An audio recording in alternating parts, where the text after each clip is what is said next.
Hello, Reds. Yeah, bit of an up and down day that really.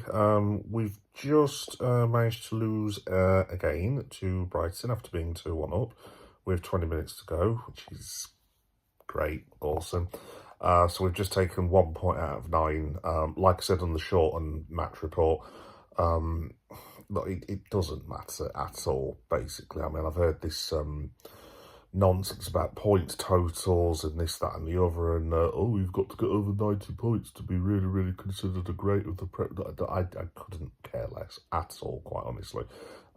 If the Reds had won the title with 12 points, I honestly could not care less at all. We did the hard work between basically August and November. I mean, I was always very nervous about the title. You might have seen me before, but I mean, looking back on it, we pretty much wrapped it up when Nunes got them 2 goals against Brentford. So, as far as I'm concerned, Slot played a bit of an experimental tonight. Obviously, we had Kwanzaa. Chiesa came in for a start finally. I thought he did okay-ish. At the end of the day, look, I mean, the guy hasn't played all season, really, so you're not expecting miracles. I'll get on to him in a minute, actually. Harvey came in, did all right, got a goal and an assist. Can't really ask for more than that, really.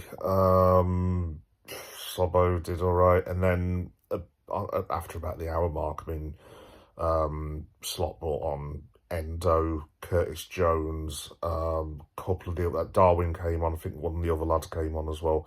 So, I mean, by the end, I mean, I wouldn't say the lineup was unrecognisable. And just to put this out there, Brighton played really well. So it's not this isn't like oh, well, we didn't have our first string side. No. At the end of the day, Brighton played well.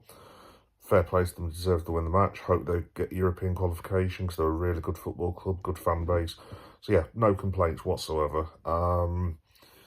Yeah, and look, hopefully, I mean, I don't really want us to get 1 point out of 4, but I mean, you've got to think the Crystal Palace match is actually probably going to be really difficult now, to be honest, because I mean, Palace, I think, are with their fans tomorrow. Don't know, I think, is it Wolves they play? I don't know, but the Palace are playing tomorrow, I think. So they're going to be on a high. They want to go out in front of the supporters. They always cause us trouble at Anfield anyway.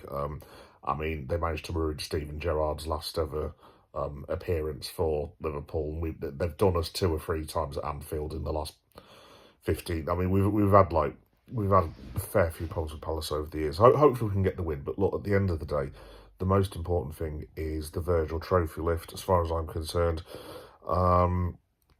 And yeah, like I say, it doesn't really matter. I mean, it's annoying. I don't like losing football matches, but at the end of the day, frankly, who cares? At the end of the day, as long as Liverpool start well next season, and this isn't like a massive loss of form, which I wouldn't have thought it will be, then it's fine. I mean, the day actually started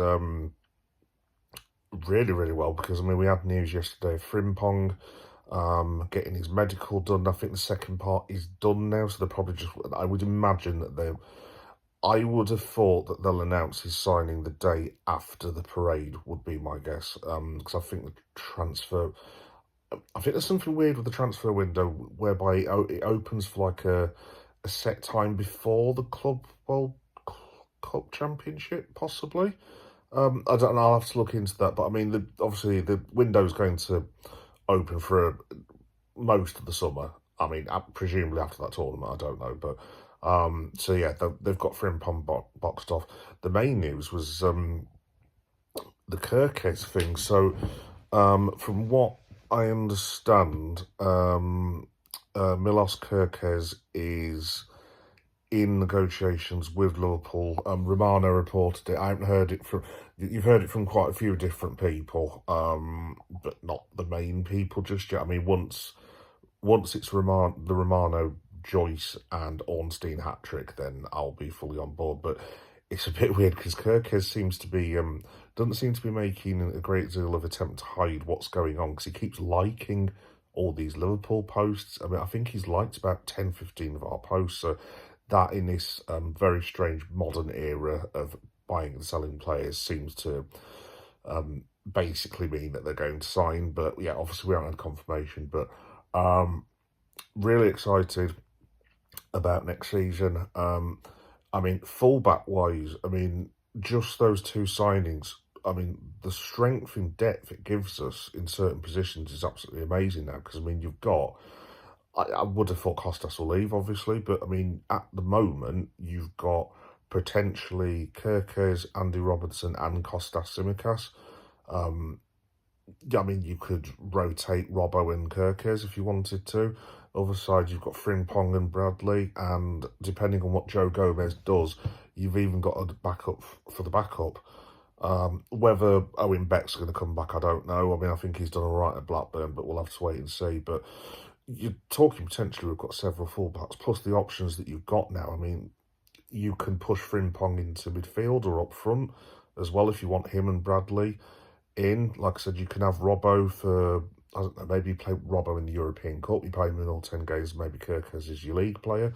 And then that also frees up, if you're keeping the defenders, you've still got Joey Gomez, Kwanzaa, obviously Virgil and Ibu as your centre-backs.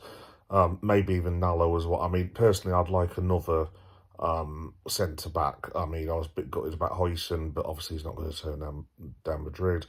So hopefully we can get another one in. Would be really good. And obviously there's the Florian Writz rumours. I actually think there's more to it than people are making out, because obviously Man City they've gone out of contention today, allegedly. But the Bayern Munich thing seemed to be sewn up like about 2 months ago, and it's just put that little seed of doubt with the Liverpool links. I am just wondering whether Wirtz might be thinking about it, because obviously he had that meeting, well, his advisors certainly had the meeting with Liverpool in Blackpool, obviously our Van Dijk holding cell. Yeah, I mean, even if those were I say only, if they were the free signings, and if you could get them boxed off, I mean, I know we all want a striker, but I mean, potentially, this is what I was thinking about Chiesa. So maybe slots, because he was quite complimentary about Chiesa, and he has played him tonight. I mean, I am just wondering whether this is the plan. Maybe he's legitimately being serious about Chiesa in the way that his fitness has been handled in the past, and maybe he's thinking, look, if I can get this lad fit, sack off this season, maybe Chiesa is an option next season. I mean, I seriously doubt it, to be honest, so we'll have to wait and see. But if Chiesa were to stay, and you add Florian Writz, I mean, look, I would still like an out-and-out striker. I'm old school. I would like Alexander Isak, but I mean, then again, his injury record isn't great. I do quite like the look of Mbuemo. If it was to be someone else, I mean, I think Nunes is definitely gone, but if you're keeping, obviously you're going to keep Gakpo. I would have thought Diaz will get a new contract, and Mo. And then if you're maybe saying to Diogo, like, look, you're not going to play all the time, but you are going to be a very, very useful squad player. Maybe you keep him, maybe you just cash in on the Nunes deal from Saudi, you get 50, 60 million quid. Maybe you sell Harvey. I don't want to sell Harvey because I'm a really, really big fan of his, but I can see why people are getting a bit annoyed now. Maybe you sell Harvey and Nunes for 90 million, and then your Florian Wirtz money is basically paying 30 million quid for a world-class talent. I don't know, but personally, yeah, I would still like the striker, but maybe that's in Slot's thinking. Maybe some of the loan players as well. I mean, I've wrote about this on my Substack a while ago, but you have still got Doak, Dans and Bajcetic to make decisions about. I think personally one of those will be in the squad next season, because obviously you're going to lose like Morton, Kelleher, possibly Gomez might go. I think Nunes will definitely go.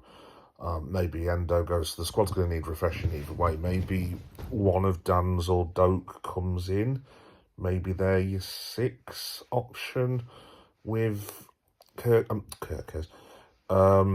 with Wirtz coming in, sorry. Maybe Arnold just wants to play different. Maybe he doesn't want. I think he does want an actual striker, but we could all be totally wrong at the end of the day because we've never seen him do a transfer. Obviously, we're fine with goalkeepers. I mean, we've got like a bloody million of the damn things, basically. Obviously, we've got Ali, we've got Mamadashvili. Obviously, Kelleher will go, but I think there's some talk about Yaros staying, maybe. And we have got a couple of very good young backup goalkeepers, from what I'm given to understand. So, yeah. It's already shaping up nicely for the summer.